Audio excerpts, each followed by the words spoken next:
Halo Tribuners, senang sekali saya Ajeng Hatalia bisa kembali menyapa Tribuners. Tentunya kita di program Tribun Bastory hari ini tanggal berapa?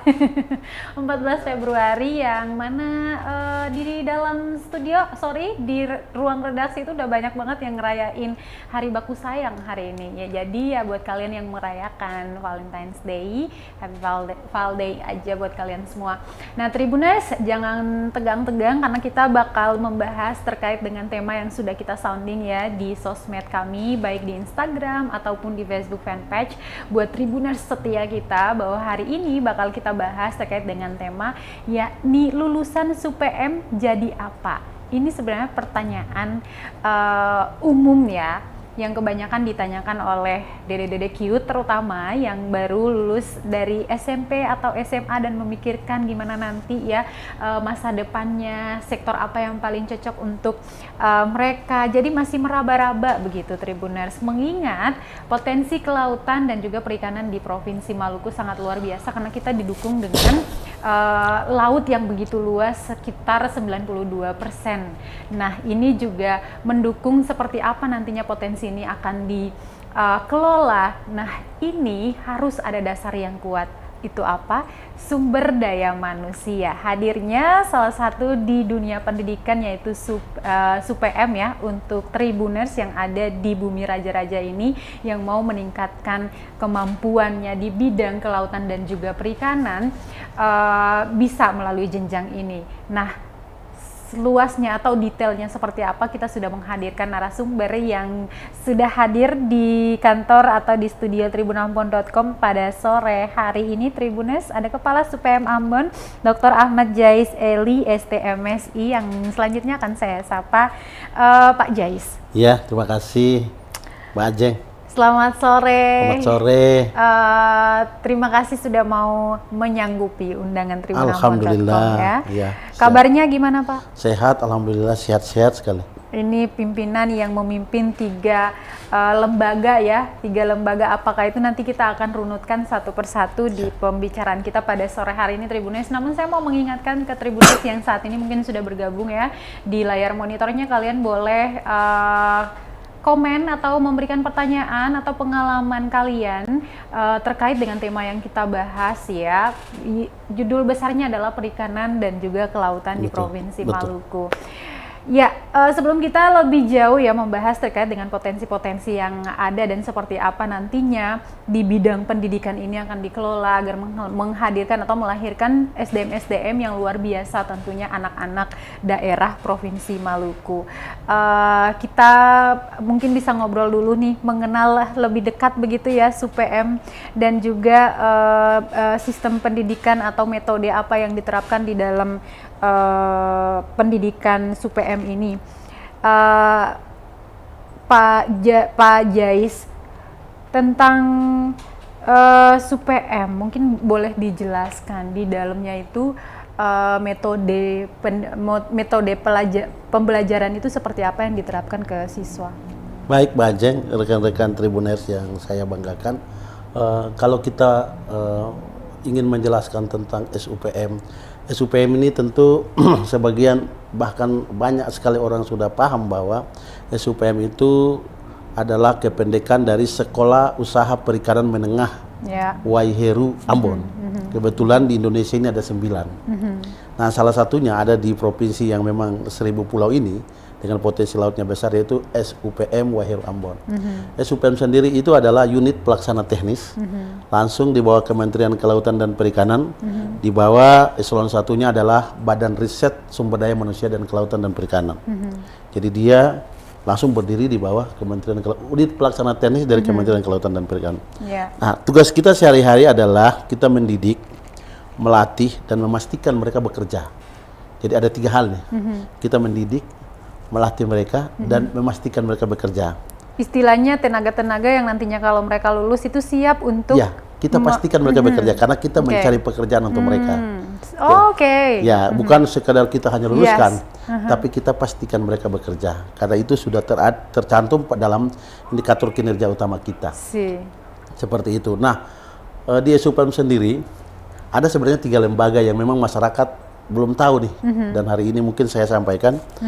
Yang pertama adalah siswa SUPM itu sendiri, yang memang adalah menerima lulusan SMP 2 tahun terakhir ini, adalah sebanyak 188 orang.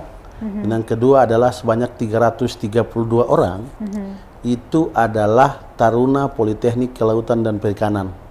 Baik. Nah, kemudian yang ketiga, ini diploma 3 nih. Ya. Nah, kemudian ada 91 Taruna Politeknik Strata 4 atau Strata Sarjana Terapan atau program diploma 4. Jadi ada 3 lembaga di sana tuh. Berarti lulusan misalnya level menengah, kemudian ada D3 dan sarjana terapan tadi ya. Ya, kami dalam baru meluluskan satu lokasi, satu angkatan. Ya, dalam kami selama ini kan kalau di SUPM itu sudah meluluskan 34 angkatan.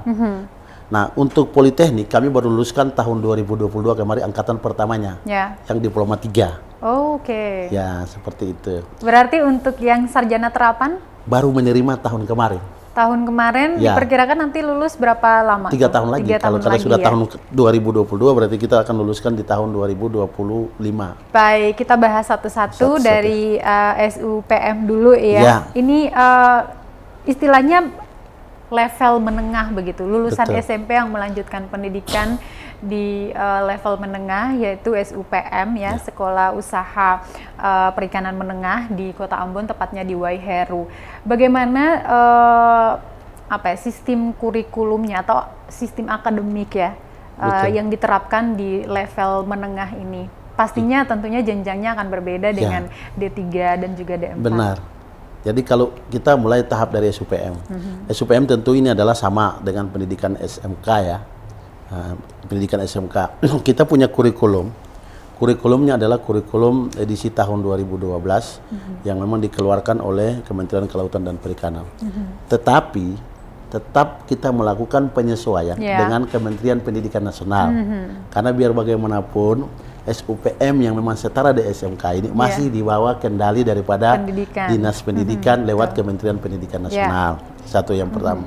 Yang kedua adalah kita punya namanya pengembangan karakter. Pengembangan karakter ini yang penting karena semuanya ada di dalam kampus, boarding school. Nah, bagaimana dari mulai dia tidur sampai bangun tidur lagi, itu diatur dengan aturan. Oke. Ya, jadi mulai bangun tidur sampai tidur lagi diatur dengan aturan. Apakah berbeda dengan asrama-asrama lainnya begitu? Pasti berbeda. Kenapa? Karena bekerja di sektor kelautan dan perikanan ini membutuhkan sikap mental dan disiplin. Dia kan di laut. Ya. Ada angin, ada ombak, fisik yang kuat. Nah, untuk membentuk sikap mental dan disiplin ini tentu anak-anak kita harus kita latih dengan baik. Ada 3 hal. Yang pertama itu adalah pengetahuan sudah pasti.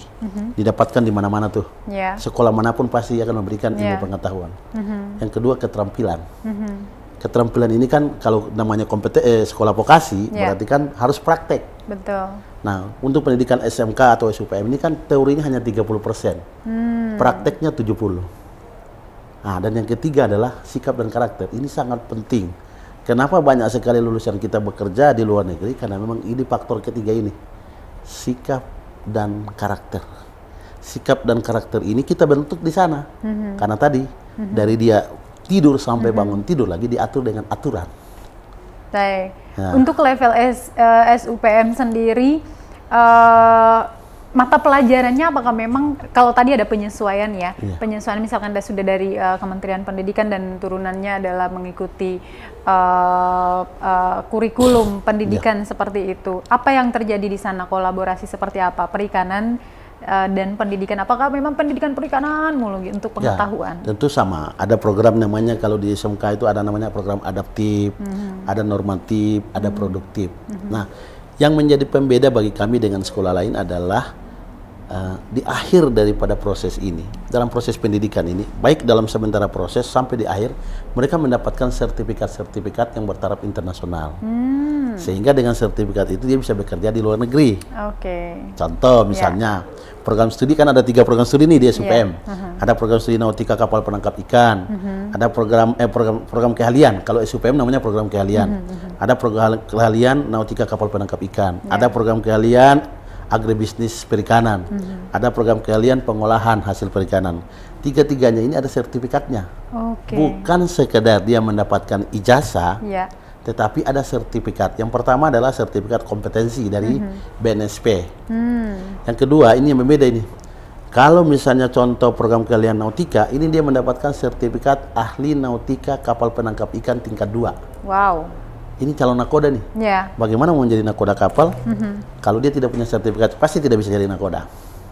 Ini yang bertaraf internasional. Nah, kalau untuk program keahlian budidaya, dia akan mendapatkan sertifikat selain daripada ijazah, sertifikat kompetensi dari BNSP. Mereka ini akan mendapatkan namanya sertifikat CBIB, cara budidaya ikan yang baik, khusus program studi budidaya atau program keahlian budidaya. Nah, di pengolahan, selain ijazah, sertifikat kompetensi dari BNSP, dengan uji-uji kompetensi yang kita lakukan, di akhir cerita dia akan mendapatkan namanya sertifikat Hazard Analytic Critical Control Point atau HACCP. Ini juga bertaraf internasional. Nah, itu yang menjadi pembeda, sehingga lulusan kita itu begitu lulus dia langsung bisa bekerja, dan kita pastikan mereka bekerja karena tujuan akhir kita adalah bagaimana dia bisa bekerja, bukan kita sekedar meluluskan. Oke, nanti akan ada pertanyaan selanjutnya terkait dengan penerimaan pekerjaan daripada siswa-siswi atau lulusan dari SUPM ini. Namun balik lagi ke jurusan yang tadi disebutkan ya, paling banyak mana nih yang diminati oleh anak-anak kita? Nautika kapal penangkap ikan. Oke. Jadi biasanya itu banyak sekali minatnya itu yang laki. Nah, di program keahlian nautika ini kan semuanya laki. Nah, jadi kalau pendaftarnya biasanya kita menerima 150, pendaftarnya 700, itu sekitar 300-an itu yang laki-laki. Berarti lebih dari 50% begitu ya? Lebih. Oke. Nah, konsistensinya pihak sekolah ya untuk bisa mengirimkan anak-anaknya harus mendapatkan pekerjaan itu. Bagaimana kolaborasinya dengan pihak-pihak terkait untuk bisa menarik tenaga kerja dari lulusan-lulusan ini? Ya, tentu yang pertama, faktor yang utama adalah kualitas anak-anak kita dulu. Kualitas anak-anak ini tentu dimulai dari pendekatan belajar. Kami di sana menganut pendekatan belajar dengan pendekatan teaching factory. Jadi suasana pabrik yang di luar sana, suasana kapal yang ada di luar negeri sana, suasana budidaya yang ada di industri budidaya ada di dalam kampus, sekalipun dalam skala kecil. Nah, sehingga anak-anak ini, karena presentasinya tadi 70% praktek, dia tiap hari lakoni. Sehingga dia tidak kaget ketika lulus ke industri perikanan itu, dia sudah lakoni tiap hari di kampus. Di sana ada kita punya 2 unit kapal latih. Di sana kita ada punya cold store. Di sana kita ada punya tambak. Jadi semua fasilitas-fasilitas yang akan dia hadapi di dunia usaha, dunia industri, di tempat kerja mereka nanti, itu sudah ada di kampus. Jadi itu namanya pendekatan pembelajaran teaching factory. Suasana pabrik yang ada di luar sana, suasana industri yang ada di luar sana, kapal yang seakan-akan para siswa ini dihadapkan dengan tantangan nyata yang terjadi saat ini, bahkan bayangan. Dia tidak akan kalap dan dia tidak kaget. Dan rutinitas itu dia sudah lakukan selama dia sekolah di sini. Lalu bagaimana meyakinkan begitu bahwa anak-anak ini setelah lulus nantinya sudah ada lapangan pekerjaan yang nantinya menanti mereka? Jadi pendekatan itu kita lakukan, kemudian yang kedua adalah kita membangun jejaring kerjasama. Semua dunia usaha dunia listrik saya bangun jejaring dengan dunia usaha dunia listrik. Jadi sebelum mereka wisuda, kita sudah bangun jejaring itu, kita sudah tawarkan kepada perusahaan-perusahaan. Dan biasanya sebelum wisuda perusahaannya sudah datang, terutama yang di luar negeri itu sudah datang.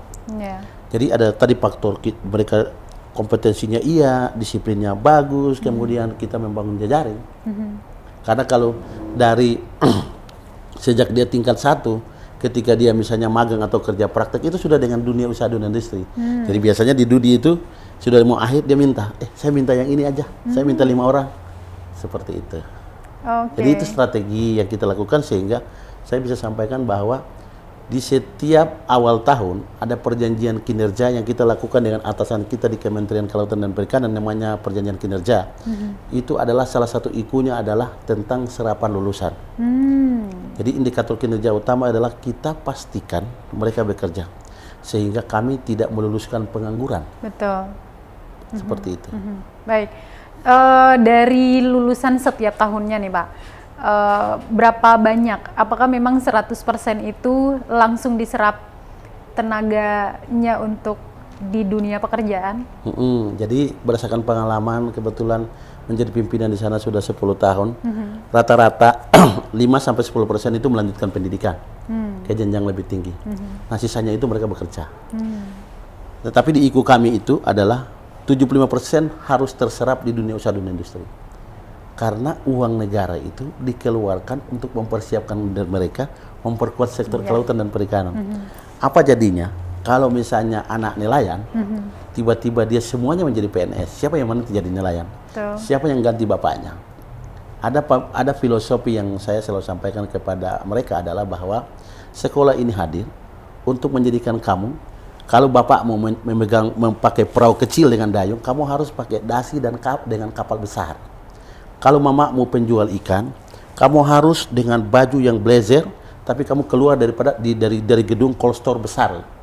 Nah, itu mindset yang kita bangun untuk menjaga sustainable daripada pelaku-pelaku usaha pada sektor kelautan dan perikanan. Dan itu dibangun di sekolah kami. Ya. Seperti itu. Ya. Melihat potensi kelautan dan juga perikanan di Provinsi Maluku ini sudah menjawab Kak persoalan itu dari adanya para siswa-siswa ini di SUPM dan jenjangnya. Saya rasa ini yang menjadi pernyataan pernyataan yang harus saya sampaikan di hadapan semua Tribuners, bahwa ini sekolah di sana itu adalah menjawab semua jawaban-jawaban yang ada sekarang beredar di provinsi ini. Kita melihat visi Gubernur Maluku, Pak Jenderal Murad sama Pak Orno, meningkatkan kualitas sumber daya manusia yang beriman, bertakwa dan segala macam. Kemudian dengan visi bagaimana 12 gugus pulau yang terlampau. Nah, putra-putri nelayan kita ini kan rata-rata semua dari Maluku. Dan supaya Mbak Ajeng tahu bahwa di seluruh Indonesia ini anak nelayan terbanyak itu ada di Maluku. Sehingga kebijakan tahun ini kita menerima 100% ini, ya itu salah satunya karena itu. Baik. Nah, seperti itu. Jadi sangat cocok dengan provinsi ini, sangat cocok dengan hari ini visinya Pak Gubernur. Seperti itu. Baik. Ya, itu bisa menjawab pertanyaan kami ya, yaitu lulus SUPM nanti setelah itu bakal jadi apa sih? Ya. Itu akan berjalan sesuai dengan kemampuan, skill yang sudah diasah selama masa pembelajaran di sekolah dan juga jenjang karir atau pemilihan karir yang diinginkan oleh jadi para saya garis bawahi satu, kami punya basis data. Jadi tidak saya bicara dengan jadi begitu dilihat di dalam website, di dalam SIMDIK, Sistem Informasi Pendidikan kami, itu sudah datanya itu sudah by name by address. Si A bekerja di mana, nomor teleponnya berapa, jabatannya apa, gajinya berapa, itu sudah dengan basis data. Sehingga ketika saya menjelaskan begini cuma bukan data bodong nih, silakan. Karena itu diminta langsung oleh Bapak Menteri. Seperti itu. Saat ini yang paling deket aja deh, yang lulusan mungkin 2 atau 3 tahun belakangan ini, mereka kemana nih kebanyakan? Ya, kalau program studi pengolahan rata-rata mereka ada di dalam negeri, apalagi budidaya, karena biasanya orang tuanya tidak mau jauh-jauh karena banyak perempuan. Nah, kalau program studi yang tadi saya bilang nautika, yang di kapal, itu rata-rata mereka di luar. Nah, cuma ada hal yang saya harus sampaikan, bahwa mereka biasanya menunggu. Jadi direkrut oleh perusahaan, perusahaan lagi sampai di Jakarta, di brief dulu untuk bahasa Jepangnya, supaya bahasa Jepangnya bagus, nah, kemudian baru dikirim ke Jepang. Nah, saya sedang bagaimana mempolakan ini sehingga kami bisa membrief itu di SUPM, sehingga sebelum kita lulus, dia paling tidak sudah menguasai bahasa Jepang. Nah, ini juga ada mungkin kita input dalam muatan-muatan lokal yang kita miliki di dalam kurikulum. Seperti itu aja. Baik. Nah, sesuai dengan apa yang diinstruksikan oleh Menteri Kelautan dan Perikanan Wahyu Tenggrono terkait dengan perekrutan siswa-siswi di bidang perikanan ini lebih diutamakan anak-anak para nelayan ya, yang tadinya diberlakukan 55%. Sistem perekrutannya saat ini sudah dinaikkan menjadi 100% ya. Yakni para siswa-siswi yang berasal dari keluarga nelayan, bapak atau ibunya yang merupakan nelayan. Pengimplementasiannya seperti apa? Ya. Kalau sejak 2012 sampai ke sekarang, kita dalam proses pola rekrutmen kita itulah menganut pola 40, dulu 40-60, kemudian naik 45-55. Sekarang itu polanya adalah pola 100%. Dulu 55, kemarin 55% pelaku utama, 45%-nya jalur umum. Jadi masih bisa diberikan ruang bagi masyarakat umum untuk bisa menikmati pendidikan yang ada di sana. Tetapi dengan atas kebijakan Pak Menteri kami, Pak Wahyu Trenggono, tahun 2023 ini betul-betul kami menerima taruna untuk kebetulan yang SUPM kami tidak terima lagi tahun ini. Sekaligus Tribuners tahu bahwa tahun 2023 ini kampus SUPM Waiheru Ambon yang memang sekarang saya namakan dengan kampus nelayan karena memang sudah trennya begitu, itu tidak lagi menerima siswa SUPM. Tahun ini kami akan menerima taruna politeknik dengan program Diploma 4 atau Sarjana Terapan dengan jumlah 156 orang dan semuanya 100% anak pelaku utama. Istilahnya anak pelaku utama. Anak pelaku utama itu satu, nelayan. Yang kedua pembudidaya ikan, yang ketiga ini penjual ikan nih. Nah, kemudian penjual ini kan sama dengan pengolah. Kemudian petani garam. Itu jadi namanya semua yang ada di sektor perikanan dan kelautan dan perikanan. Itu yang kita rekrut untuk kita didik di sana menjadi orang-orang yang nanti bisa memperkuat sektor kelautan dan perikanan. Baik, berarti untuk level menengah itu ditiadakan? Level menengah itu tahun ini kami tiadakan dan itu sudah bisa dikendalikan atau diambil alih dengan jatah daripada SMK yang memang banyak sekali di Maluku. Berarti kenapa kita melihat itu, Mbak Jeng? Karena untuk level pendidikan tinggi, saudara-saudara kita di pulau-pulau Seram, Pulau Buru, Pulau di Adobo, Maluku Tenggara Barat, ini kan sangat kurang untuk mereka kuliah. Nah, dengan kesempatan peningkatan status supaya menjadi pendidikan tinggi, kesempatan itu diberikan sebesar-besarnya. Saya nelayan kecil, saya bangga karena anak saya pasti bisa jadi sarjana. Nah, ini menjadi satu kebanggaan bagi tadi anak pelaku atau bagi anak pelaku utama, bagi masyarakat pelaku utama, terutama nelayan, penjual ikan, ibu-jibu, petani garam, pengolah, ini semuanya diberikan kesempatan untuk putra-putrinya bisa sarjana. Iya. Untuk menempuh pendidikan ya di jenjang D3 dan juga sarjana terapan ini tentunya ada syarat tertentu begitu selain daripada harus ada di sektor perikanan dan kelautan, dan bagaimana cara sekolah cara Pak Jais ya dan juga jajarannya memastikan atau mengkonfirmasi terkait dengan data-data itu. Ya, tentu Mbak Jeng, ini selama ini yang kita terima ini pola-pola yang kita terima adalah semua rekrutmen melalui umum, secara media online, umum semua. Polanya terbuka dan penerimaan terpusat di Kementerian Kelautan dan Perikanan. Katakanlah seluruh warga Indonesia pun bisa sekolah di sini.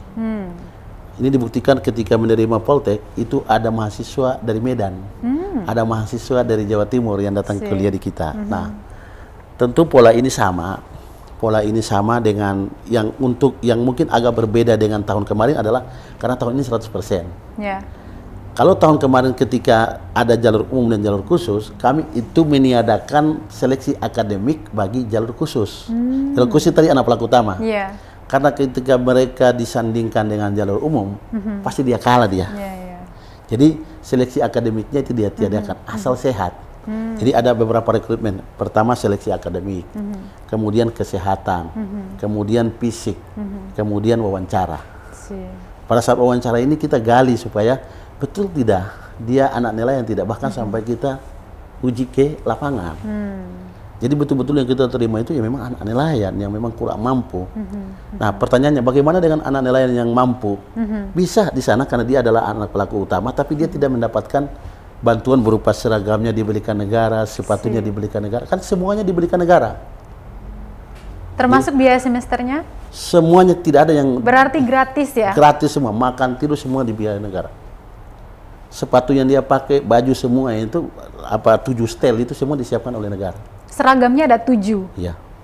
Dari Oke. PDUB sampai dengan Workpack untuk praktek itu semua disiapkan oleh negara. Nah, ini sebenarnya kesempatan ya, Pak Iya. Jais ya, terutama untuk pelaku utama Betul. di sektor perikanan dan juga kelautan. Saya yakin sungguh bahwa di seluruh 11 kabupaten kota yang ada di Provinsi Maluku ini tentunya banyak yang bergerak di sektor itu gitu, Betul. terutama yang ada di Pulau Seram misalnya, ataupun MBD misalnya, Dobo. MTB misalnya, yang jauh dari keterhubungan begitu. Ini akan memudahkan untuk para orang tua yang mungkin kesulitan secara ekonomi begitu ya, Betul. ataupun memang mampu secara ekonomi istilahnya kebutuhan sehari-hari. Namun untuk ke jenjang pendidikan mungkin agak sulit. Ya. Ini akan dibantu nih Betul. melalui jalur ini saja. Ini juga 100%-nya udah dibuka oleh para pelaku perikanan dan juga kelautan untuk anak-anaknya disekolahkan. Betul. Di jenjang D3 maupun D4. D4. Ya. D4 tahun ini ya, D4 tahun bukan ini. D4. 156-nya untuk betul-betul diploma 4.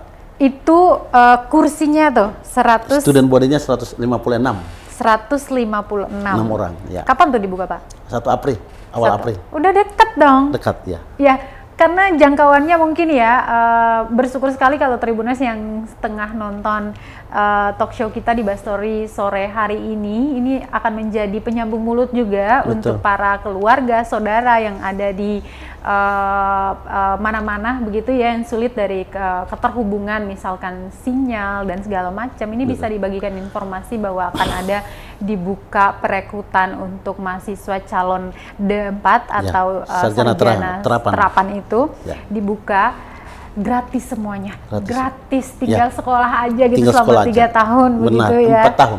Selama 4 tahun sekolah aja, semuanya ditanggung, termasuk seragam yang ada 7 pasang itu. Ya, benar. Luar biasa.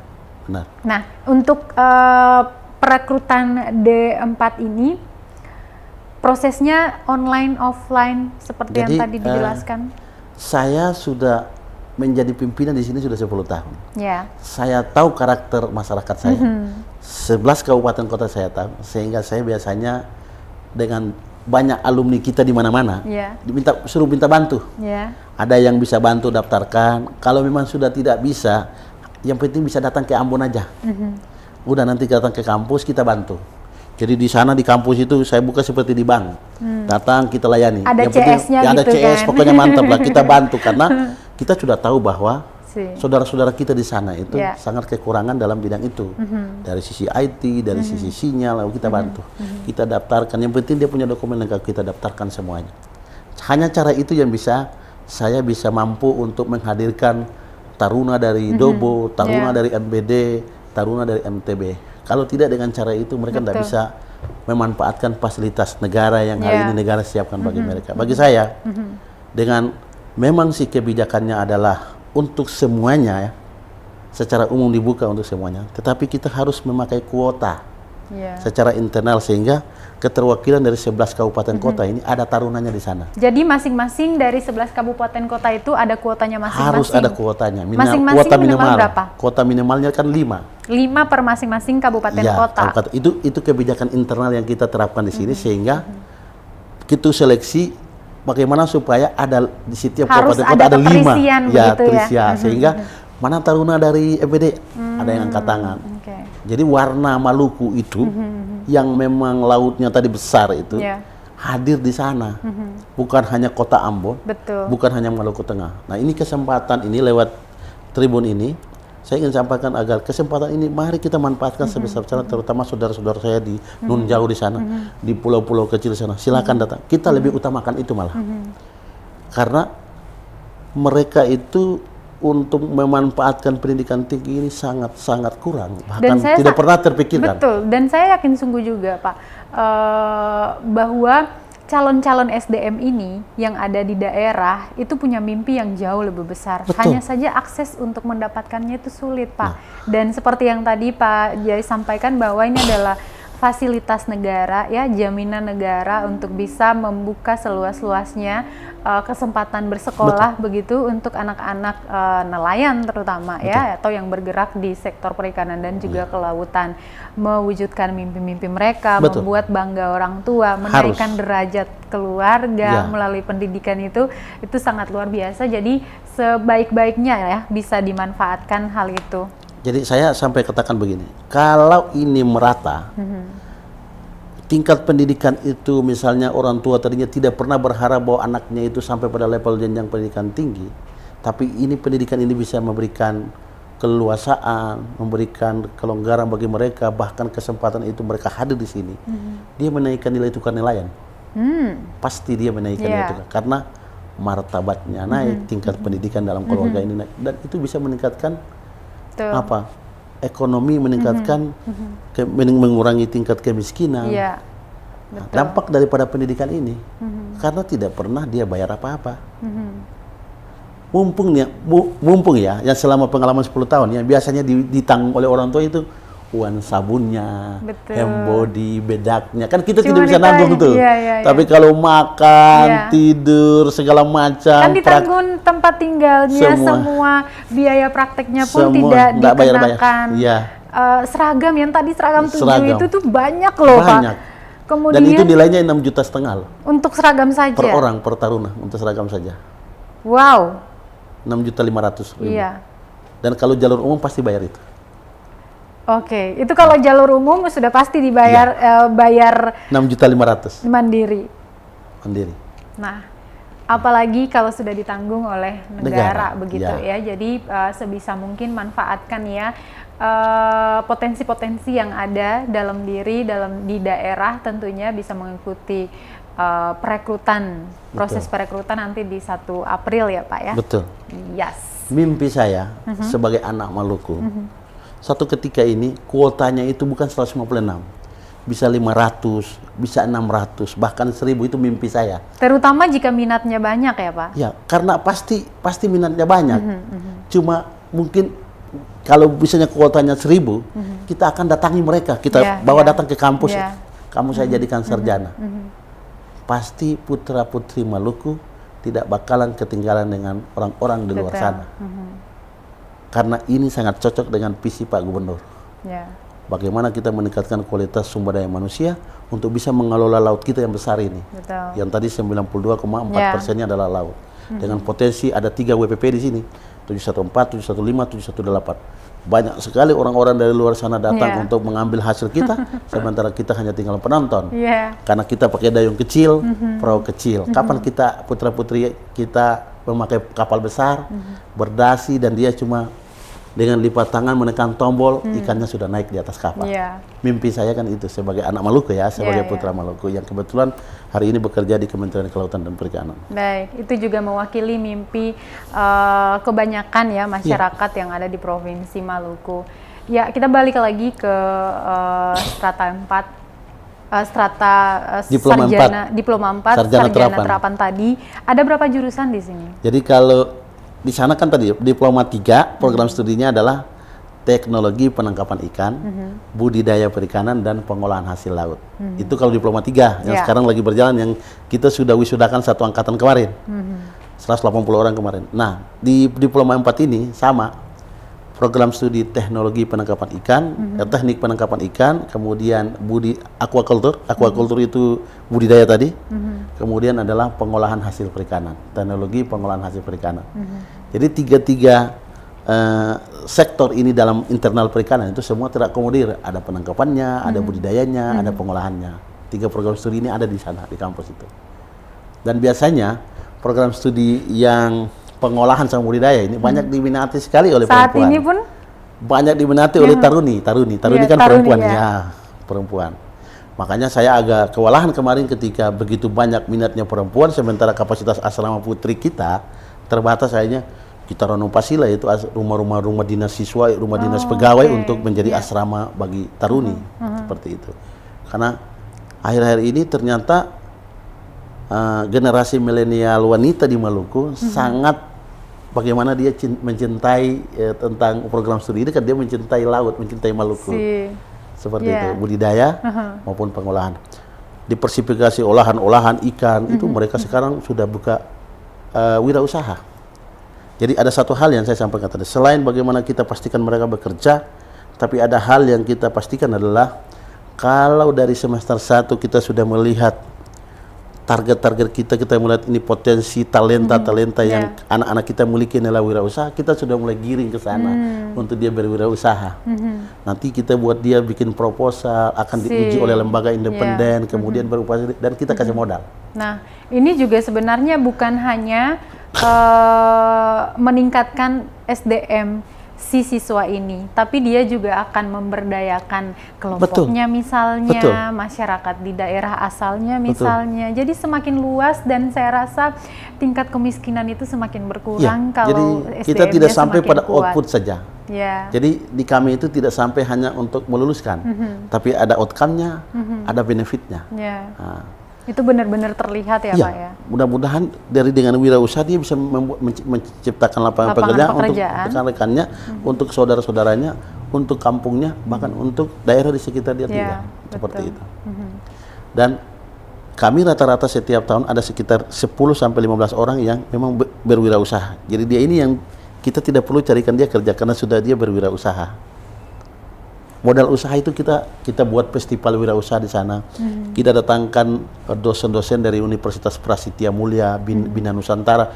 Dia menjadi penguji proposalnya, dia menjadi penguji daripada produknya, sehingga memberikan muatan-muatan dan supaya bisa usahanya itu bisa mantap. Seperti itu dalam sektor kelautan dan perikanan. Tidak boleh keluar dari ini. Seperti itu. Berarti ini sampai di outcome-nya, bukan cuma output, tapi sampai di outcome-nya dan bahkan benefitnya. Itu dikontrol begitu ya. Benar. Sama pihak sekolah, dan ini merupakan kesempatan sekali lagi ya untuk Tribuners terutama yang tertarik dengan sektor perikanan dan juga kelautan. Ini sudah saatnya untuk meningkatkan kapasitas SDM kita. Lewat pendidikan vokasi di kampus nelayan SUPM Waheru Ambon. Ya, Tribuners, adakah pertanyaan yang kalian sampaikan? Gimana? Oke.